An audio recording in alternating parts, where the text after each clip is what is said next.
Perundingan Linggarjati atau Perundingan Kuningan adalah perjanjian antara Indonesia dengan Belanda di Linggarjati, Kuningan, Jawa Barat, yang menghasilkan kesepakatan mengenai status kemerdekaan Indonesia. Hasil perundingan tersebut ditandatangani di Istana Merdeka Jakarta pada tanggal 15 November 1946 dan ditandatangani secara sah oleh kedua negara pada tanggal 25 Maret 1947.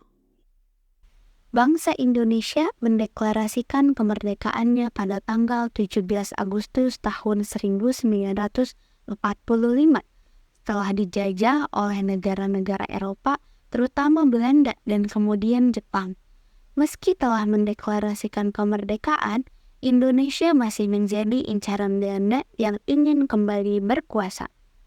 Setelah Indonesia merdeka, pasukan Belanda yang tergabung dalam NICA atau Netherlands in the Civil Administration kembali ke Indonesia membawa pasukan sekutu yang telah memenangkan perang melawan Jepang.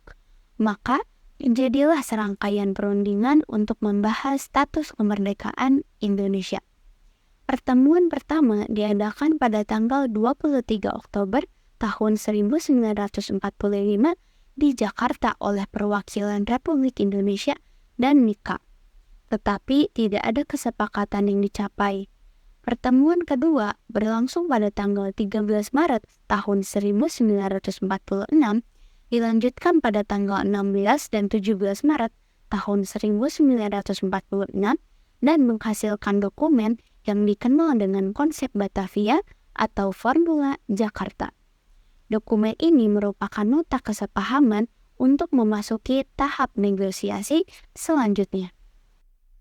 Perundingan tersebut menghasilkan gencatan senjata pada tanggal 14 Oktober yang disusul dengan Perundingan Linggarjati yang berlangsung pada tanggal 11 November tahun 1946.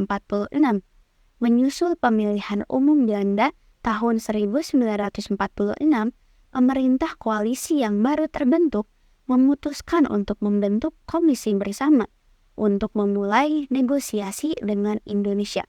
Ketua komite ini adalah Wim Schermerhorn. Dalam perundingan tersebut, Wim Schermerhorn dan Hubertus van Mook mewakili Belanda, sedangkan Sultan Syahrir mewakili Indonesia dan Lord Cullen dari Inggris bertindak sebagai mediator dalam perundingan tersebut. Delegasi Belanda menghadiri konferensi dengan Perdana Menteri Profesor Dr. Insinyur Wim Schermerhorn, sedangkan wakil Indonesia dipimpin oleh Sultan Syahrir.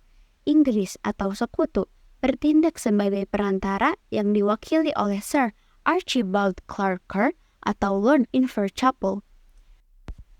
Abdul Haris Nasution dalam buku Sekitar Perang Kemerdekaan Periode Linggarjati tahun 1994 mengungkapkan bahwa kesepakatan dicapai dengan merumuskan kesepakatan pendahuluan yang ditandatangani oleh Sultan Syahrir dan Hubertus van Mook atau Gubernur Jenderal Hindia Belanda terakhir pada tanggal 30 Maret tahun 1946.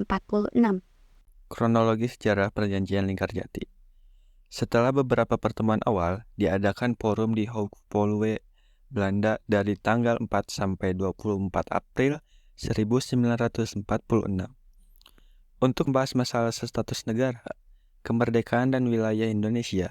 Namun, pemerintahan kerajaan Belanda tidak setuju dan mengusulkan agar Indonesia menjadi negara bawahan di semakmuran Belanda. Sultan Syahrir sebagai perwakilan delegasi Indonesia tentu menolak mentah-mentah.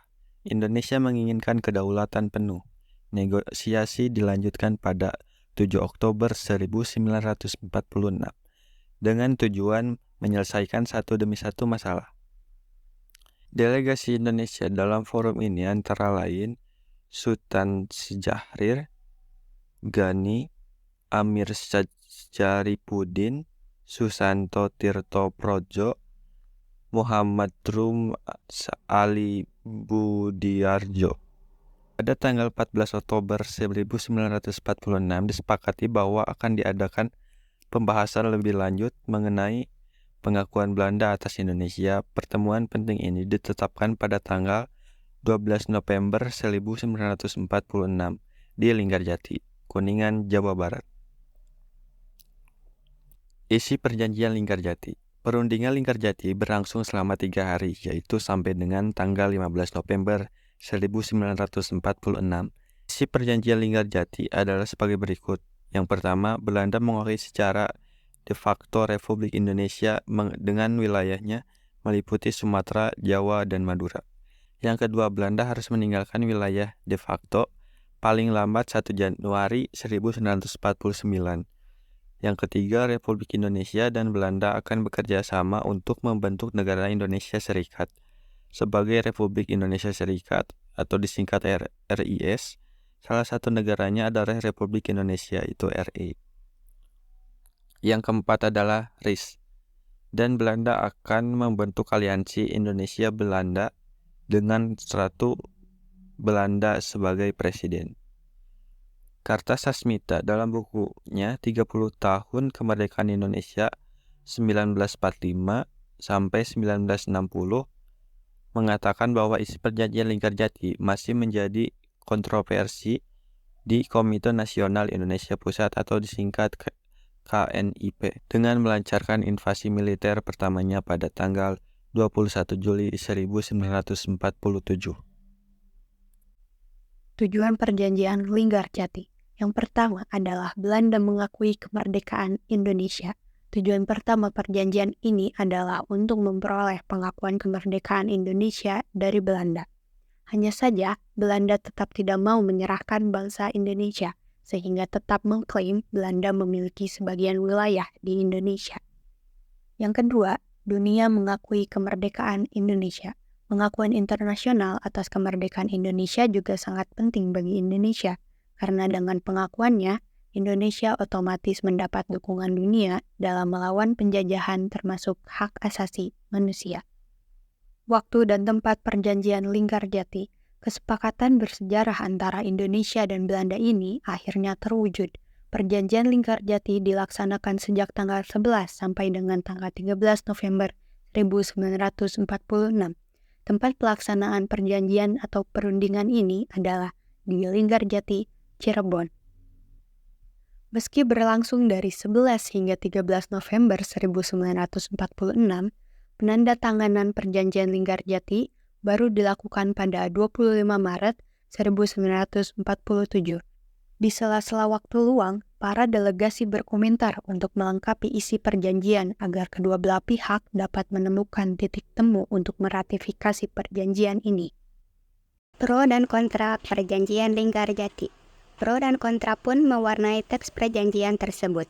Beberapa partai politik menentang kesepakatan tersebut, antara lain PNI, Pasukan Muda Komunis atau AKOMA, Partai Perempuan, Partai Rakyat Indonesia, Partai Rakyat Jelata, dan Laskar Rakyat Jawa Barat.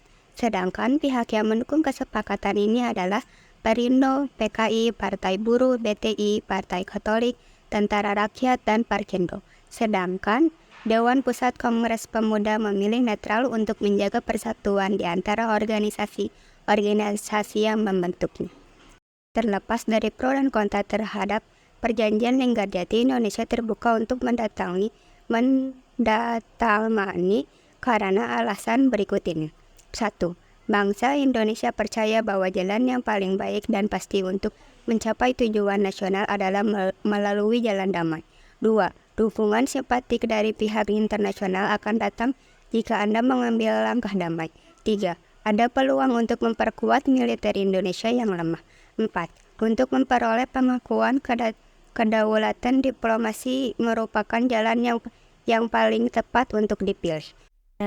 Adapun dampak positif dan negatif dari Perjanjian Linggarjati ini.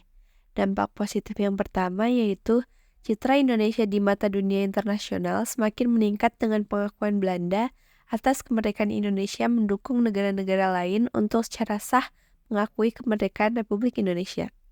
Yang kedua, Belanda mengakui Republik Indonesia yang menguasai Jawa, Madura, dan Sumatera. Dengan demikian, Indonesia secara de facto menguasai wilayah tersebut.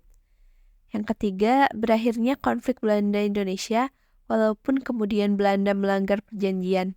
Saat itu dikhawatirkan konfrontasi antara rakyat Indonesia dengan kekuatan Belanda akan terus berlanjut, sehingga akan semakin banyak korban di kalangan masyarakat. Hal ini tentunya karena kekuatan militer Belanda yang sudah canggih dan kekuatan bangsa Indonesia saat ini. Selanjutnya yaitu dampak negatif. Yang pertama, Indonesia hanya memiliki wilayah yang sangat kecil yaitu Pulau Jawa, Sumatera, dan Madura. Selain itu, Indonesia harus bergabung dengan Persemakmuran Indo-Belanda. Yang kedua, dapat memberi Belanda waktu untuk menjadi lebih kuat atau menghela nafas sebelum melanjutkan ofensif militer mereka. Yang ketiga, kesepakatan itu juga ditentang di negara Indonesia. Komunitas dan kelompok tertentu menentangnya. Yang keempat, dalam perundingan tersebut, diketahui bahwa seorang pimpinan yang ditunjuk bersama Sultan Syahrir disebut-sebut pendukung Belanda. Oleh karena itu, anggota Partai Sosialis di Kabinet dan KNIP mengambil langkah-langkah untuk menarik dukungan mereka kepada pemimpin yang bernegosiasi. Penarikan dukungan terjadi di Syahrir pada 26 Juni 1947. Pelanggaran Perjanjian Linggarjati. Walaupun perjanjian ini telah disetujui oleh para pihak, namun pihak Belanda telah melanggarnya pada tanggal 20 Juli 1947.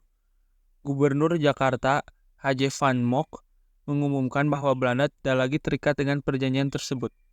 Pada tanggal 21 Juli 1947, tentara Belanda menyerbu, yaitu penyerangan tentara Belanda ke wilayah Indonesia. Akibatnya, konflik Indonesia-Belanda kembali memanas. Pada akhirnya, konflik ini kembali diselesaikan melalui perundingan, yaitu dengan dibuatnya perjanjian Rheinfeld. Namun, banyak hasil kesepakatan Rheinfeld yang dapat merugikan pihak Indonesia.